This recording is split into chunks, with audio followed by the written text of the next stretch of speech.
জাতীয় নির্বাচনের প্রাক্কালে ঢাকার গুরুত্বপূর্ণ ৭টি আসনে এখনও প্রার্থী ঘোষণা করেনি বিএনপি। দলটির শীর্ষ সূত্র বলছে, এই আসনগুলো যুগপৎ আন্দোলনের সমমনা দলগুলোর জন্য বরাদ্দ হওয়ার সম্ভাবনাই বেশি। ইতিমধ্যে বিএনপি ২৩৭ প্রার্থী ঘোষণা করলেও রাজধানীর ৭টি আসনে ভোটযুদ্ধের মাঠ এখনও শূন্য। বিএনপির শীর্ষ নেতাদের অনেকে বলছেন, যুগপৎ আন্দোলনে যেসব দল মাঠে ছিল, ঢাকার খালি আসনগুলোতে তারাই অগ্রাধিকার পেতে পারেন। আর এতেই শরিক দলগুলোর নেতারা ইতিমধ্যে নিজ নিজ এলাকায় প্রচারণা জোরদার করেছেন।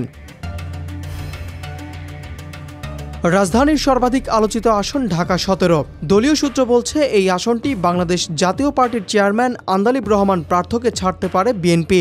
অন্যদিকে ঢাকা ১৩ আসনে প্রচারণা চালাচ্ছেন ন্যাশনাল ডেমোক্রেটিক মুভমেন্টের চেয়ারম্যান ববি হাজ্জাজ। সমমনা দলগুলোর দাবি, ঢাকায় খালি রাখা আসনগুলো তাদের জন্যই স্বাভাবিকভাবে বরাদ্দ হওয়া উচিত।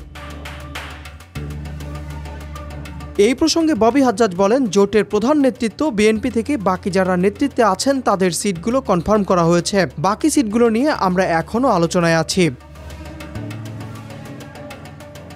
এদিকে ঢাকা ১০ আসনে উপদেষ্টা আসিফ মাহমুদ সজীব ভুঁইয়া ভোটার হওয়ার আবেদন করেছেন। তবে এখানেও বিএনপির আন্তর্জাতিক বিষয়ক সম্পাদক ব্যারিস্টার নাসির উদ্দিন অসীম জোর প্রচারণা চালাচ্ছেন। এ প্রসঙ্গে অসীম বলেন, সব কথার শেষ কথা হচ্ছে, দল যে সিদ্ধান্তটা নেবে সেটাই আমি মনে করি চূড়ান্ত সিদ্ধান্ত। দল এই এলাকার বাইরে অন্য কাউকে চিন্তা করবে এটা আমি মনে করি না।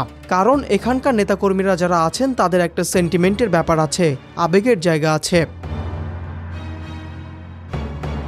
বিএনপি নীতি নির্ধারকরা জানান, খালি থাকা আসনগুলোতে মনোনয়ন দেওয়ার ক্ষেত্রে গ্রহণযোগ্যতা, আন্দোলনে ত্যাগ, দলীয় অবদান, এই তিনটি মানদণ্ডই সবচেয়ে বেশি বিবেচনা করা হবে। দলটির স্থায়ী কমিটির সদস্য অবসরপ্রাপ্ত মেজর হাফিজ উদ্দিন আহমেদ বলেন, প্রথমত বিবেচ্য হলো এলাকায় গ্রহণযোগ্যতা কার বেশি, দলের প্রতি অবদান সেটাও বিচার করা হবে, স্থানীয় গ্রহণযোগ্যতাও বিচার করা হবে।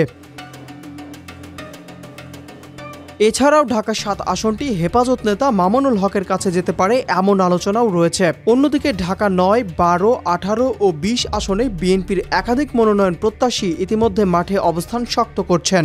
ঢাকার ৭টি গুরুত্বপূর্ণ আসন সমমনা দলকে দিলে রাজধানীতে জোটের শক্ত অবস্থান তৈরির কৌশল হিসেবেই দেখছেন রাজনৈতিক বিশ্লেষকরা।